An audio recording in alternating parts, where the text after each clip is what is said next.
You're listening to Let Me Tell You Why You're Wrong, all on Georgia Radio Network.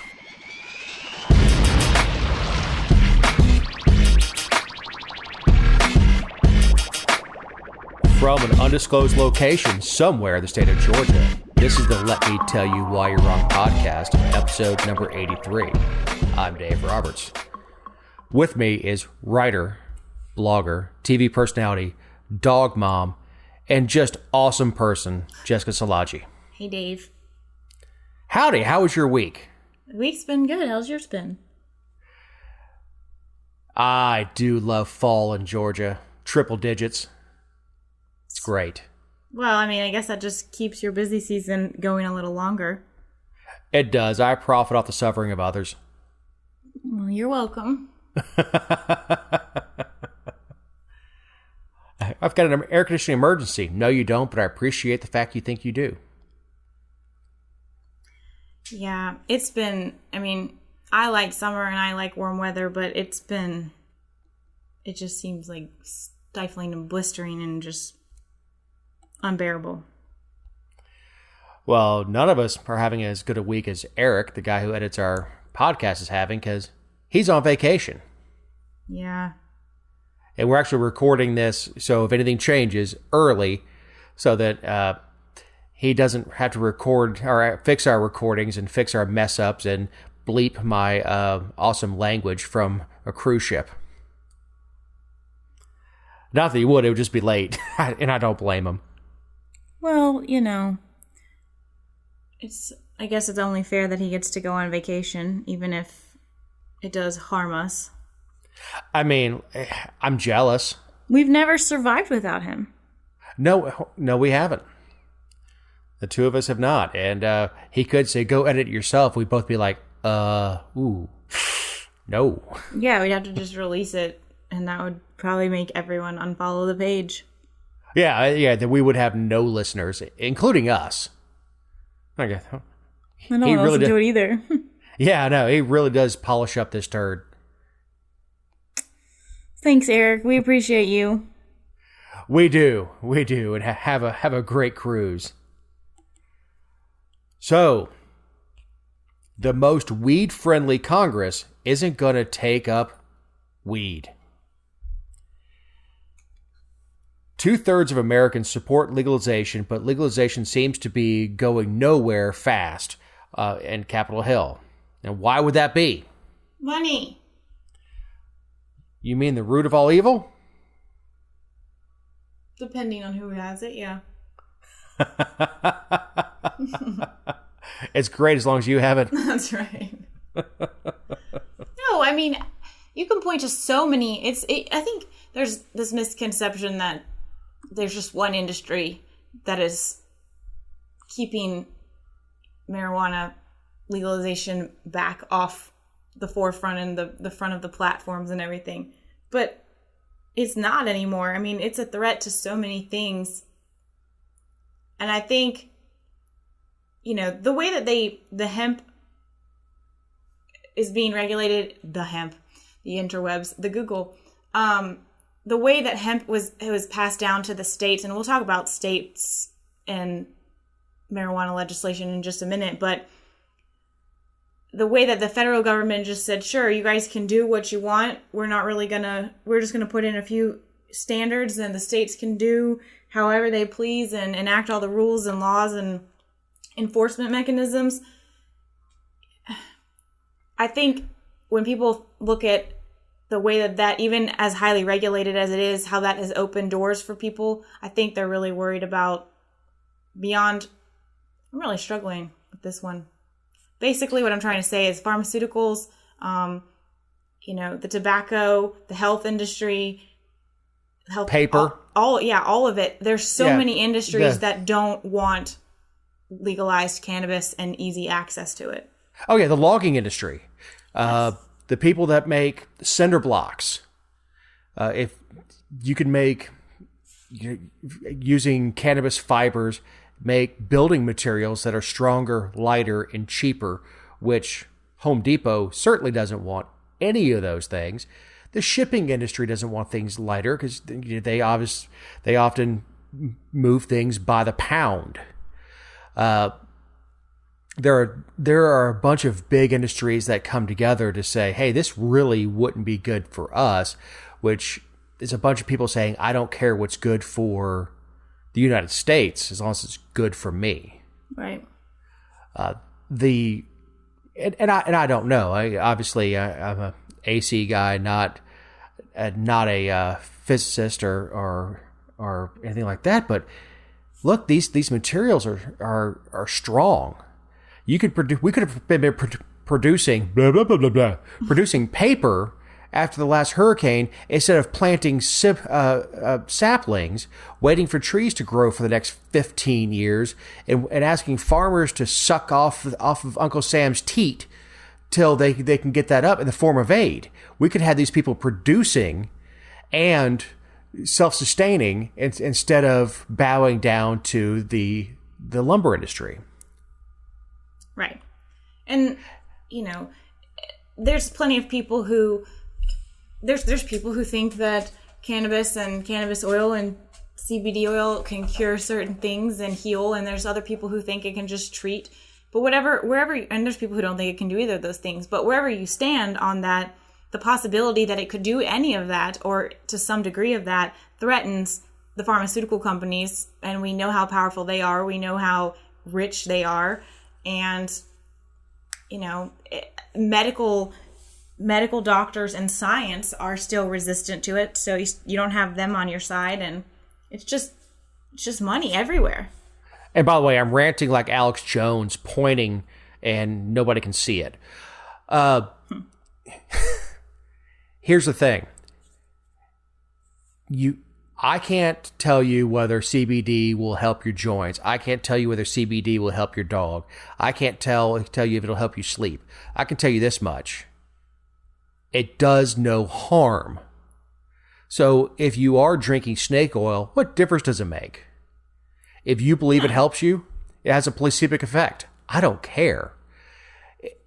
Regardless of any potential harm, I'm deciding whether or not I want to put that in my body, and that's a choice I make. There are plenty of supplements out there that are not so great for you. When I was playing football, and in fact, when I was in the Army, and I was trying to get the most out of my body for PT tests and things like that. When I played football, getting the most of myself for game day, is you would take some stuff that's not really all that great for you, but it would boost your performance. Still my choice, my freedom to do that. And if there's a cancer patient out there that says that this oil helps ease my nausea, by all means, God bless you. Take whatever it takes. Take whatever you think is going to help you. Right. I think, we've seen people in Georgia who were against it or pretended to be against it. Even just the THC oil, we've seen them change ships once they left the legislature and become a lobbyist or something like that. And it's happening at the federal level too. Former Speaker John Boehner is now on the board of a cannabis company, Acreage Holdings, but he opposed it when he was in Congress. I mean, that's a money thing. You can. A few years ago, I would believe that you didn't know. You didn't know that some people were helped by it, that some people saw benefits of it. I would still believe you because the knowledge, we still had this drug rhetoric. We didn't have a healing rhetoric, even though some people have been using it that way for years. But now in 2019, it's all money. If you're switching teams, it's money. And if you're willing to change beds for money, what does that make you? A whore. Now, look, I'm not going to speak to Boehner specifically. Maybe he had a change of heart. Maybe, I've evolved on issues. And, of course, I'm not 60-something years old at this point. But I've evolved on issues over years. And I was an anti-drug guy when I was younger and all that stuff. But I think you're right. It's not like the science has changed since he left office. All that changed was who's writing the checks. And he went from being in Congress, where the checks come from the pharmaceutical companies, to a private citizen where the money comes from, advocacy groups. I don't know. I can't speak to his motivations. I won't speak to his motivations, but I will.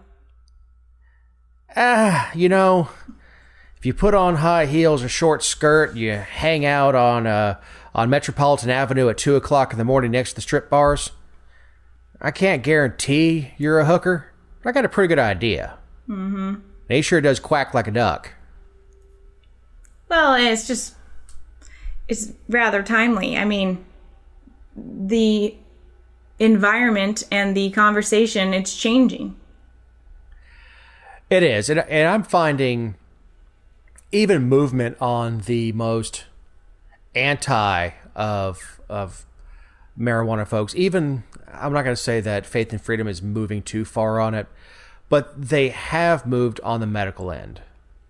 They have moved on. They still think that medical is a crack in the doorway to getting recreational through, a la California and Colorado.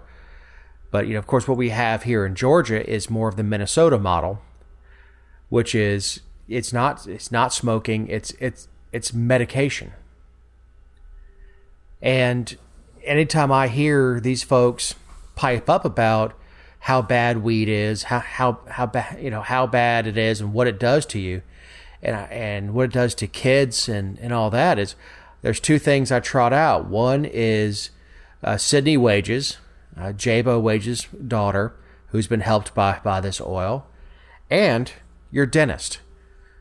All you anti-drug people, would you do a line of cocaine? Well, of course not. Would you get a filling without Novocaine? Of course not.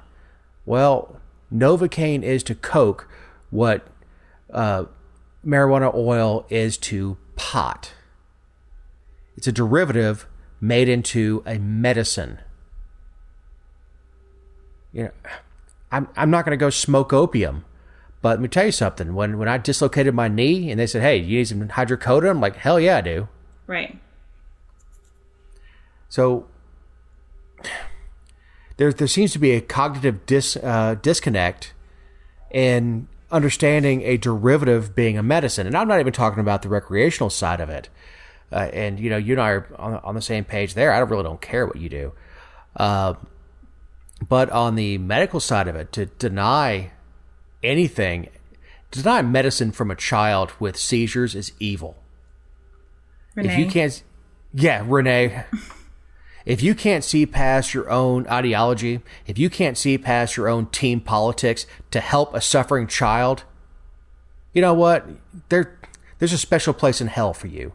Because that's not belief. That's just ignoring science. Underman, if you want to finish that. I think, has the record on this show before I joined for Loser of the Week. Yes. Yes, she was... She did well. She did. She was ranking. So apparently, and one of the big roadblocks to recreational marijuana has been the ability to have a breathalyzer. So scientists are developing a breathalyzer to detect marijuana.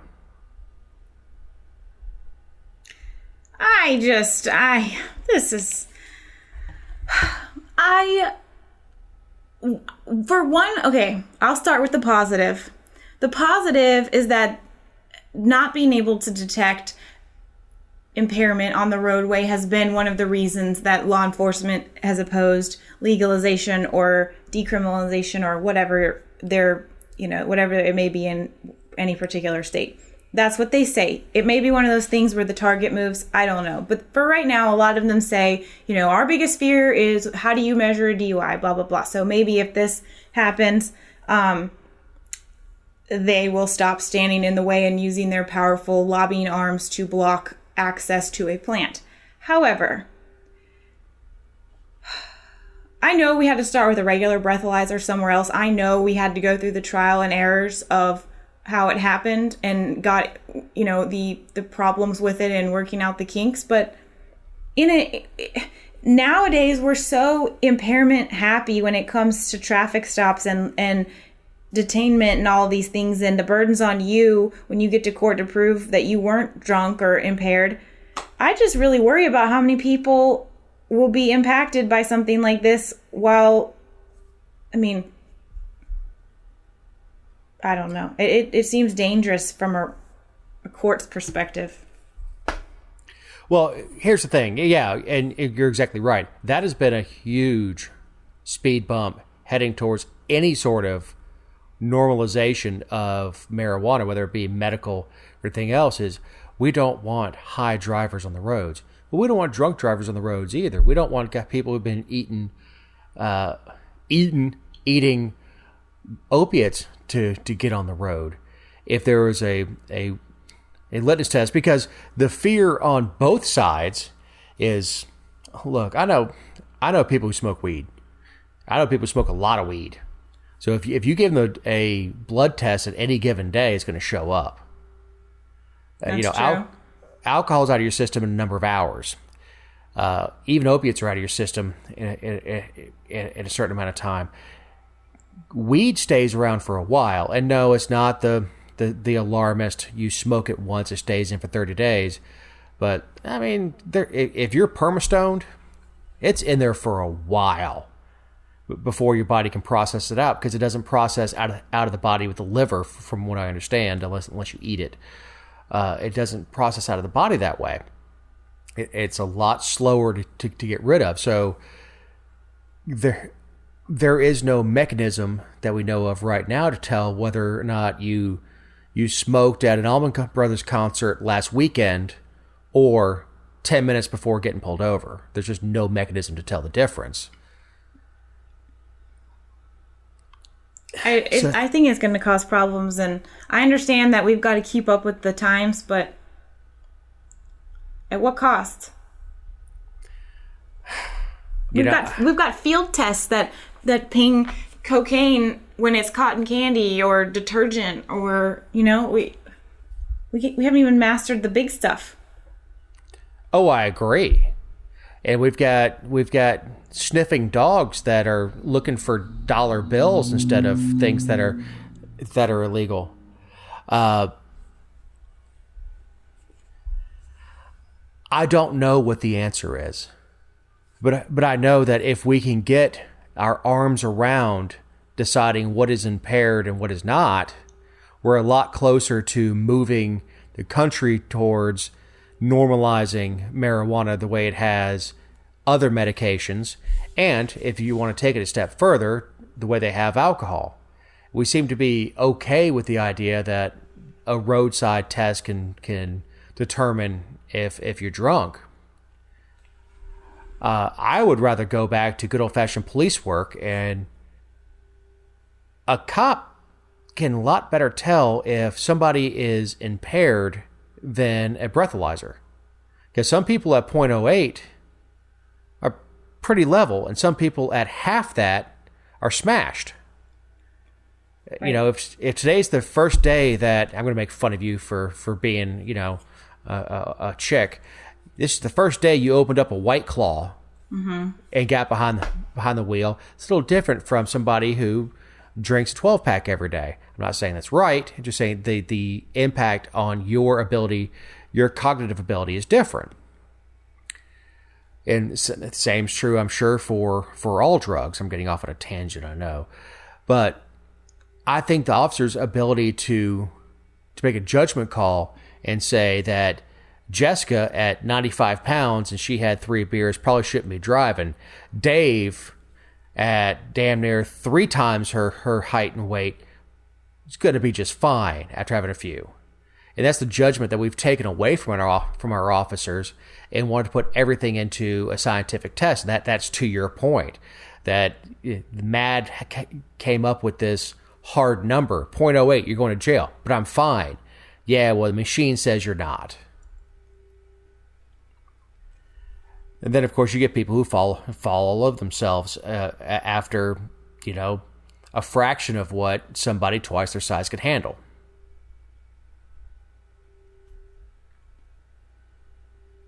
I don't know. It's going to be a mess. It's going to be a mess. And, it's still in it's not for sale for law enforcement agencies to purchase or anything. It's still in testing. I think it was a university that was doing it, but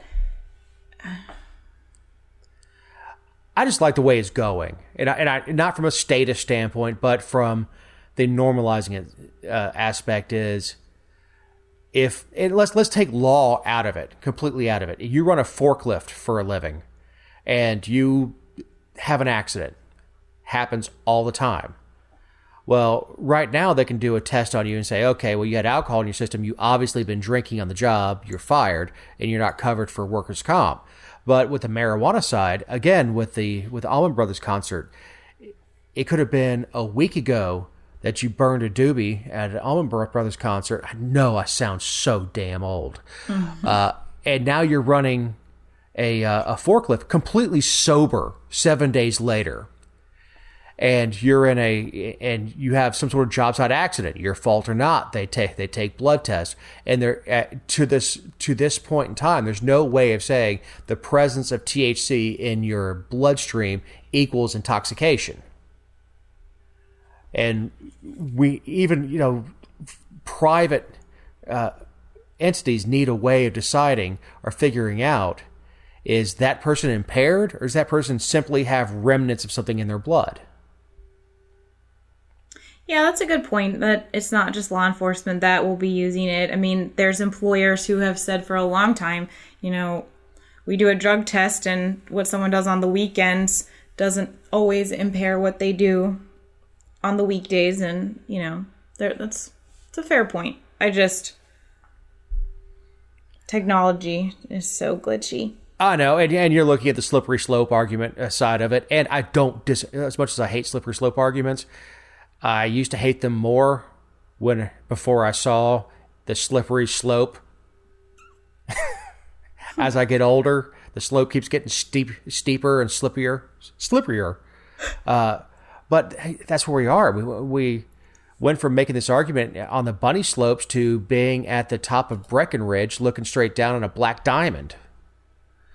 And that's kind of where we are in a lot of our freedoms. But I applaud the effort by this organization, the universities, to try and get, if it's not conclusive evidence, at least something that we can compile to say, yeah, this person was messed up, or the complete opposite, saying, well, look, he obviously, according to this, he probably did not consume that day, or he probably did not consume within 48 hours, or whatever we're going to do with it.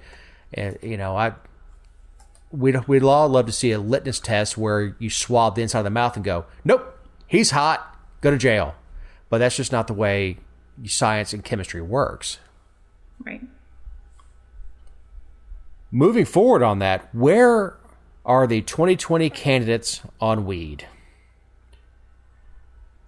We know Trump has gone so far as to say he'll let states decide, which hasn't happened in 2.5 years, but he'll let.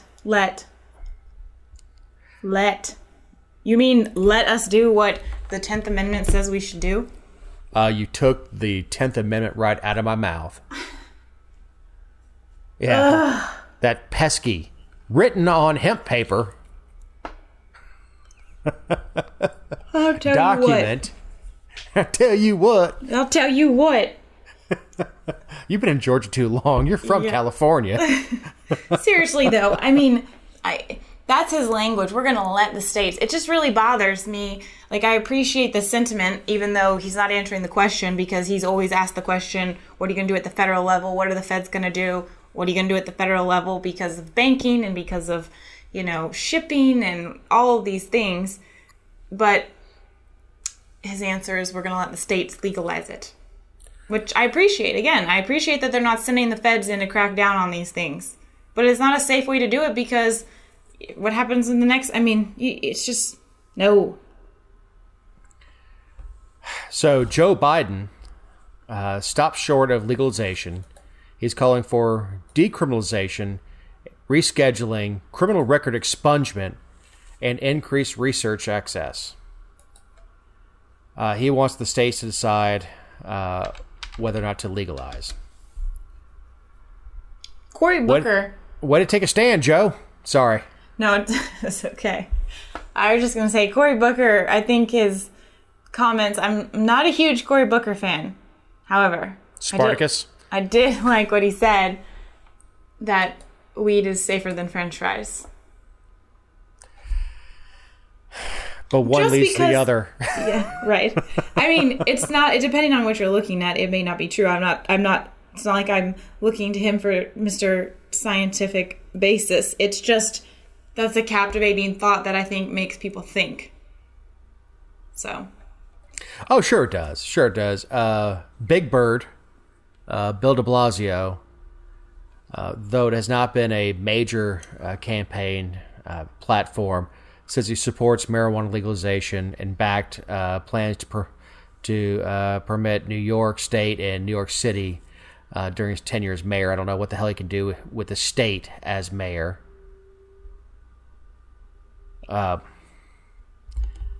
Matt Lowe's guy, Steve Bullock from Montana, which I didn't know he was still in the race. He said he supports giving the states the right to legalize marijuana if they see fit, increasing access to medical. What about our boy Bernie? Bernie. Oh God, can I don't know if I can get Bernie's voice going tonight. I see. Where's Bernie? Oh, I was asking you. Bernie Sanders is one of the sponsors of the Marijuana Justice Act, an ambitious Senate protocol aimed at righting the wrong of war on the war on drugs. The plan would end federal restrictions on cannabis. Research would automatically expunge federal convictions for marijuana use and possession offenses. That's best I wanted you to tell Bernie's stance because I was trying to find a quote from Kamala, but however she says it, she changes it. They change it every week, but I don't think I can follow that. Well, the disastrous policies that make up the war on drugs have not reduced drug and victim violent crime. We must use effective therapeutic, not punitive solutions to address the drug addiction. Which actually I agree with. This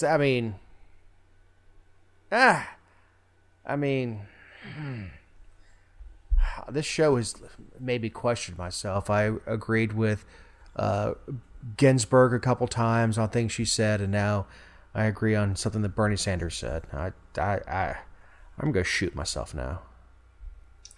So, Harris, I think, is one of my least favorite people in the race, not for any policy that she holds now. I mean, there's plenty that I don't like, but it's not because of how she holds them now. It's that she's a hypocrite because she was a prosecutor and she spent years putting people away and throwing them in private prisons and all these other things. And now her campaign says to help ensure those returning from prison and jail can successfully re-enter their communities, Harris will start by fighting to expunge records for marijuana offenses, increase investments in re-entry support and job training programs, and take executive action to ban the box so employers consider candidates' qualifications first without the stigma of a former conviction. Okay, but half these people, I mean, they wouldn't be in prison or in the system if it weren't for her. Well, here's the thing. The people that she put away would not be subject to that expungement because it only expunges federal, because the Fed doesn't have the right to tell the states to expunge records. Sure. So, but why would people need to know that? It sounds good. Right. Well, here's the thing. Who in the hell is sitting in Leavenworth for pot possession? Nobody. So this is all song and dance about what we're going to do to expunge records and let people out of prison.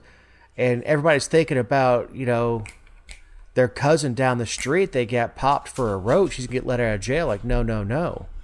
They don't have they don't have the authority to do that. So Robert Francis O'Rourke says as president, he would take action to end the prohibition of marijuana and expunge the arrest records of those incarcerated for possessing it. Once again, man, there are way too many of these candidates to go through every one of them, but all of them tend to come to the same thing, which is either you're going to be a Joe Biden, which at this point I think is the most likely nominee.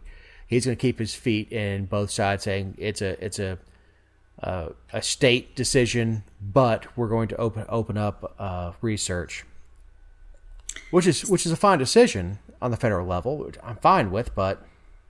Oh, I know we don't have time to go through all of the candidates, but I do want to talk about Elizabeth Warren because this quote is so, well, I'll let you hear it first and then you can respond.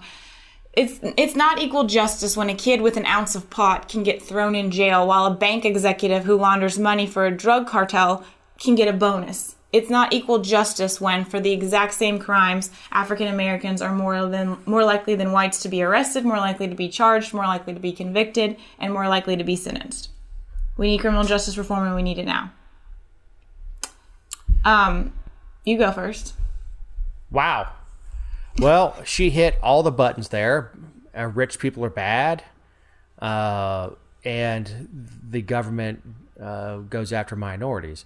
It reminds me of a joke. God goes to the New York Times and says, I'm going to end the world tomorrow. And New York Times says, can we have an exclusive? And he says, no, I'm going to tell everybody. Next day, New York Times runs a story. God ends world. Minorities and poor hardest hit.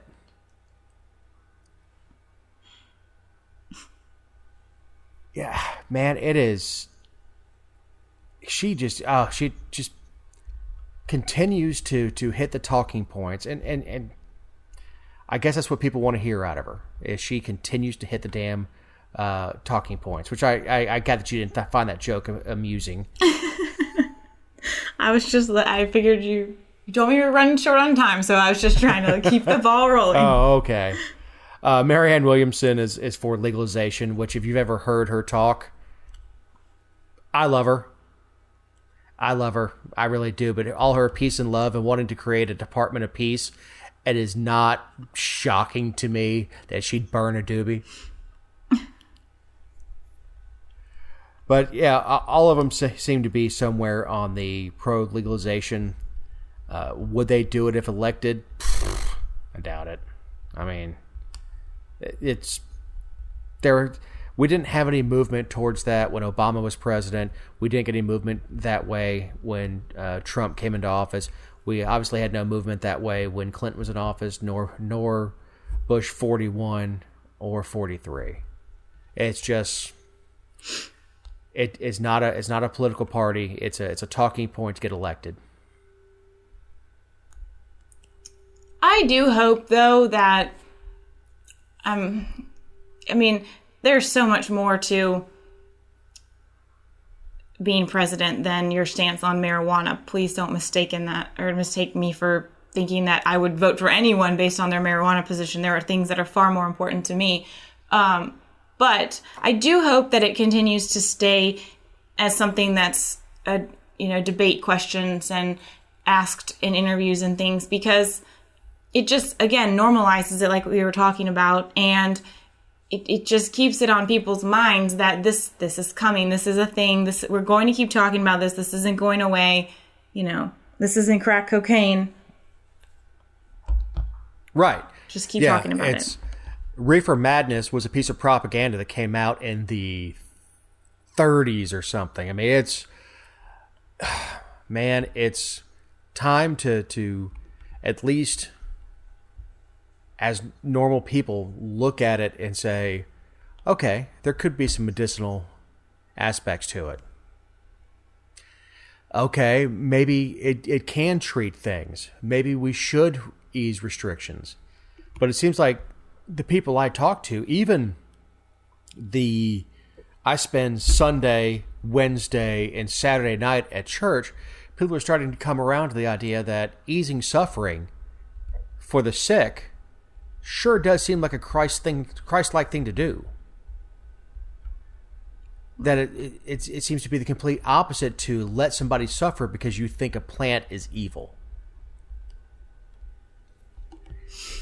And I think the attitudes and that aspect are changing. I hope so, at least. It's what I see in my daily life. I don't know about you down there in Cousin Hump, Georgia. That's terrible. When things hit the fan up there, you won't be welcome here. I'm not welcome there now. No. You wouldn't even come to have drinks with us. But it's changed even since I've been here. And that's only been 4 years. I mean, the perceptions, the conversation, the number of people who are just like, whatever. I mean, juries, all of it. It's just changed. Law enforcement will talk about it, about how people are approaching it differently.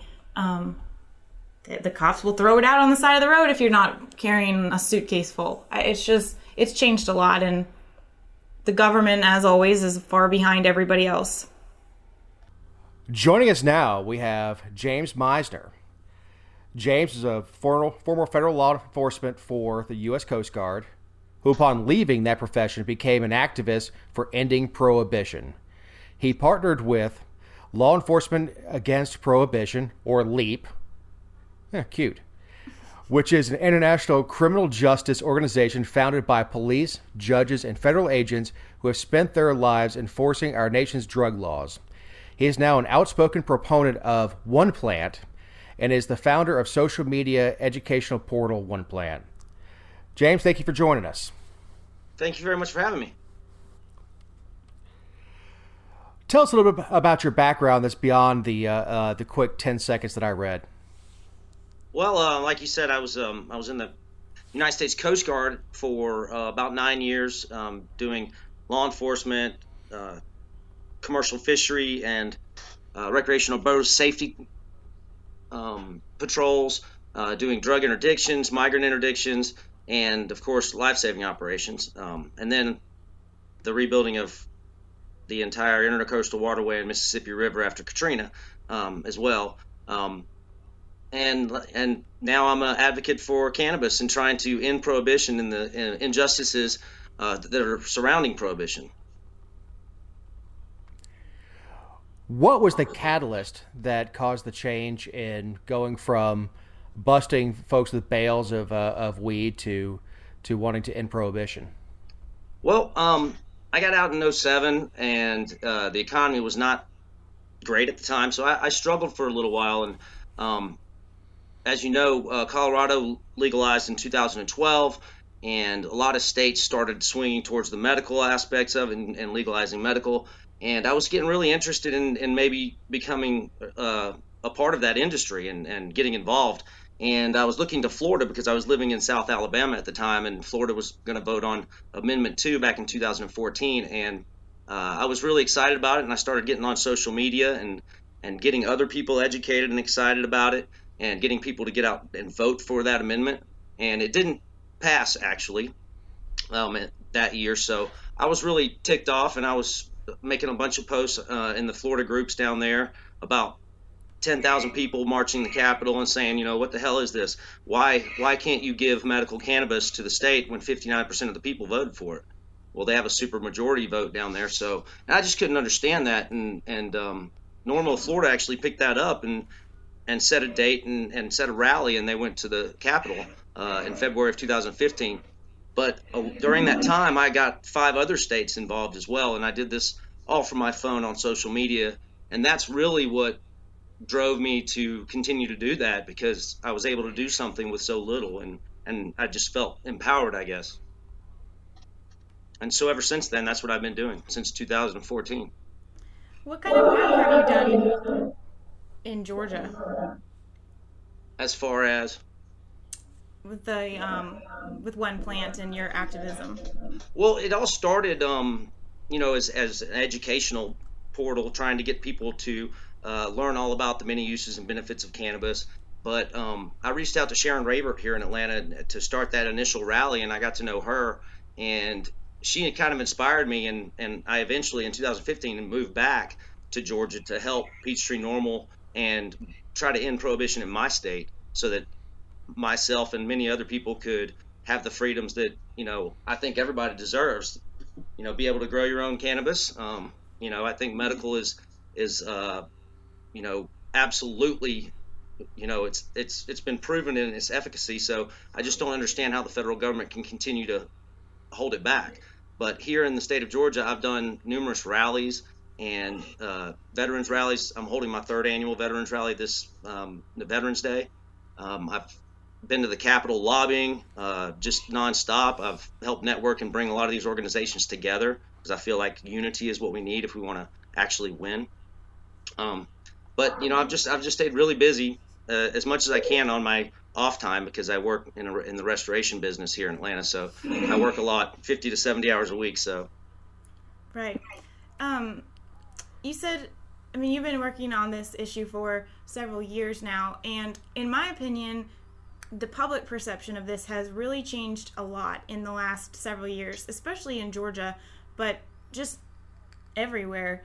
We went from hell no people to open-minded about it, and now people kind of, I think, accept it, most people, as almost something that's inevitable, that legalization is coming. They just don't know when, and some of the people who are against it just want to hold it off as long as possible.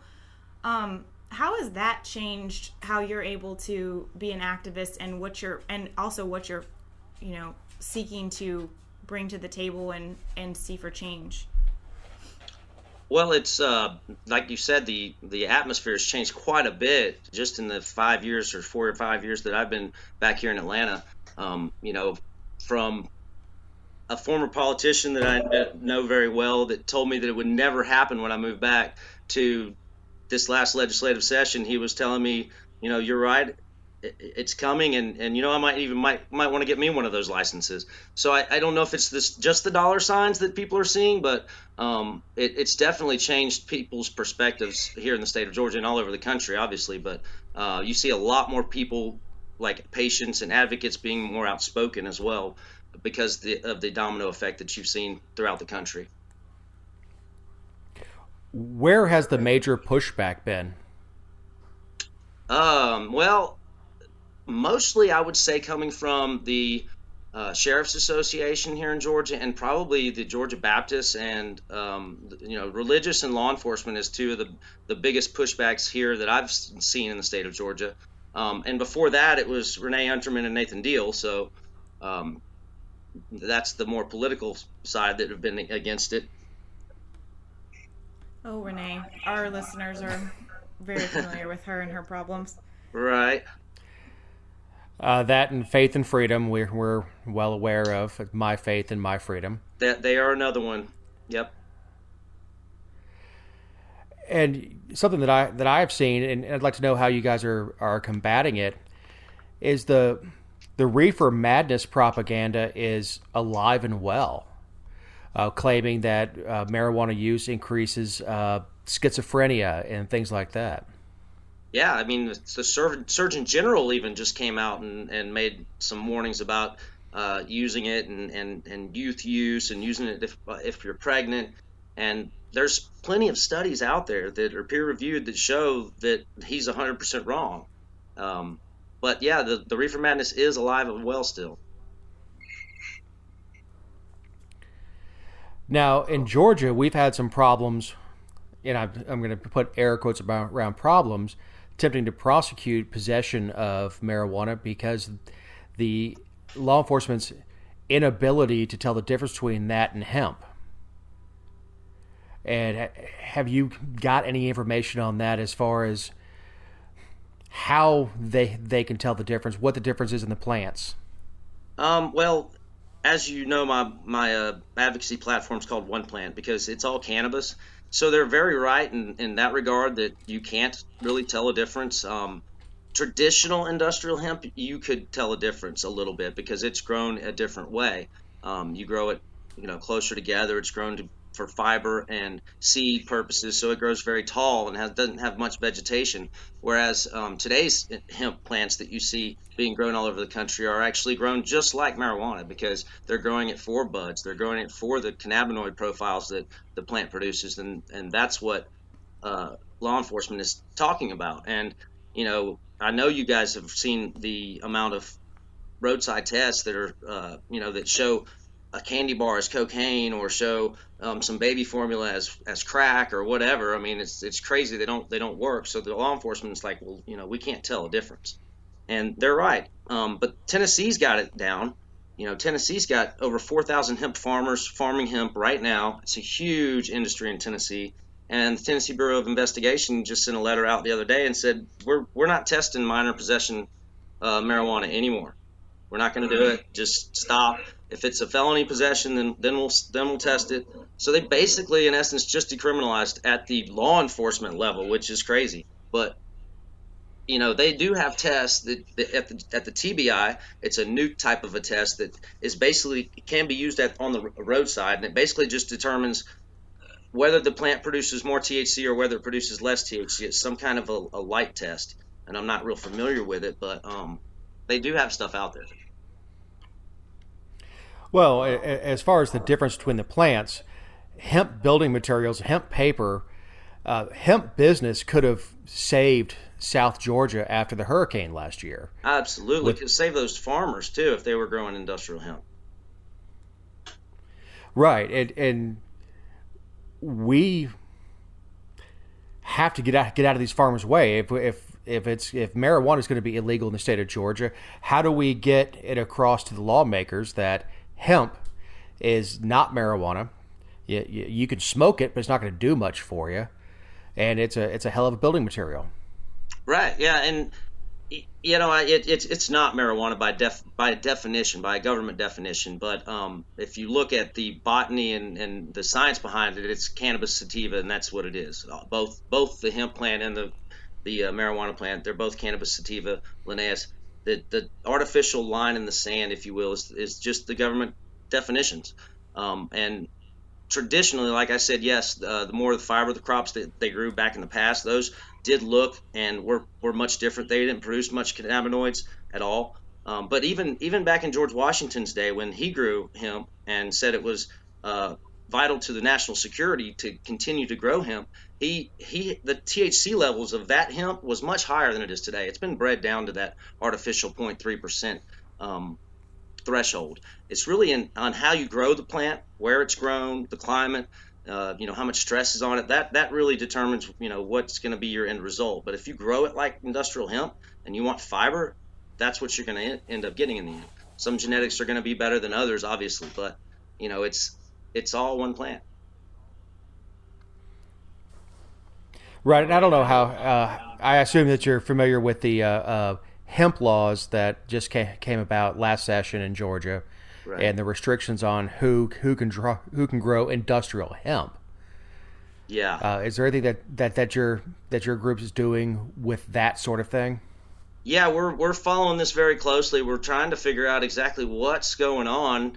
When this bill was first dropped here in Georgia, I was very much against it. I didn't want it to pass because ultimately, when the USDA comes out with their rules, any state that hasn't submitted rules will fall under the USDA rules, and they're going to be very lenient. I mean, they're going to model what Kentucky or Tennessee is doing already, and Georgia is trying to go back to 2014 with a pilot program and charge up to $5,000 for a permit and make people have contracts with processors, not allow it to leave the state, not allow it to leave the place of it's being the farm, basically, without more permits, more red tape.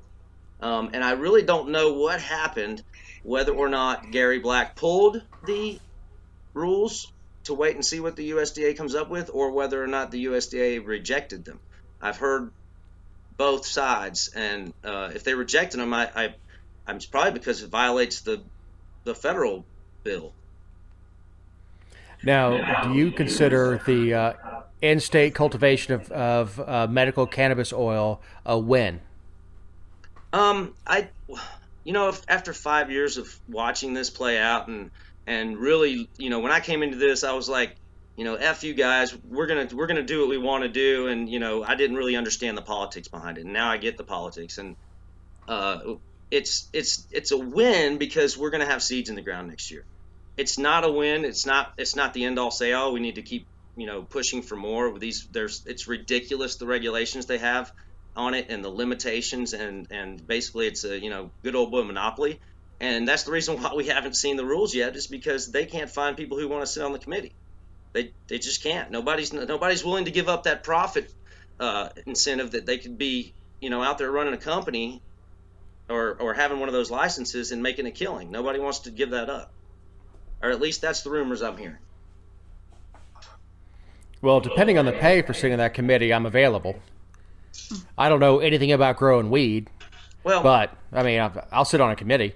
Yeah, it's basically to help implement the rules and get this thing going. But the catch-all is whoever sits on it, they can't own any more than 5% of any of the licenses or businesses associated with it in the industry. Period. So, what is the next step for OnePlant? I'm looking to try to turn it into a nonprofit. I've always had an idea and a dream to have like a ranch and grow hemp and bring veterans in to help them out and get them back on their feet, teach them a trade, something like that. So that's what I've been working on for a while. So we'll see. But we're going to where can people? Because we have to educate.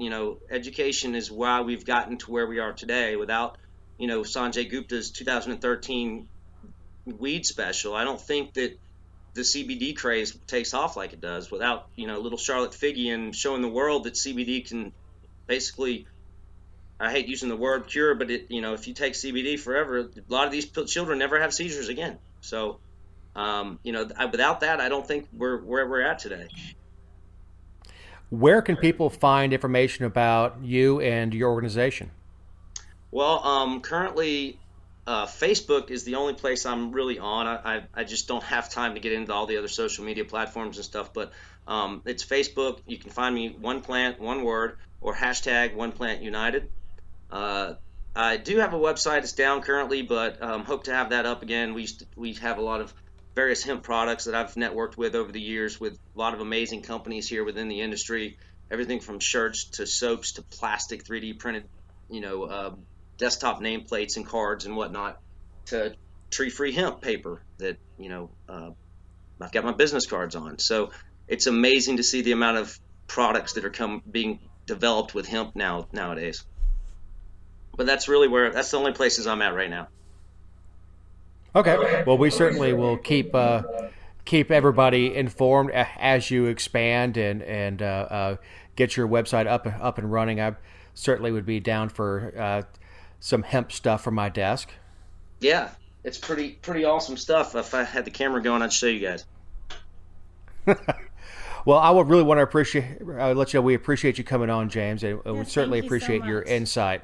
I appreciate you guys taking the interest, and we appreciate your support in this endeavor, because it's really important that we end prohibition. It's not just the hemp, it's not just the medical, it's the social injustices that continue to happen, and the wasted tax money. I mean, it's a waste of resources. We've got to end prohibition, and we got to do it OnePlant United. Absolutely. Well, thank you for your time, and thank you for what you do. Thank you, Jessica. Thank you, David.